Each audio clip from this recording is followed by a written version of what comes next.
when you get your Kindseats, you'll get a bag, and in your bag you get a cushion, the Kindseat, and it's got 2 legs.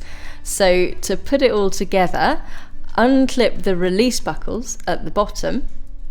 You put the first leg through that hole in the seat until it's all nice and tight on both sides on the top there, and then just clip the buckle back up, making sure that the straps are in place over the top and the bottom of that leg, and then repeat on the other side.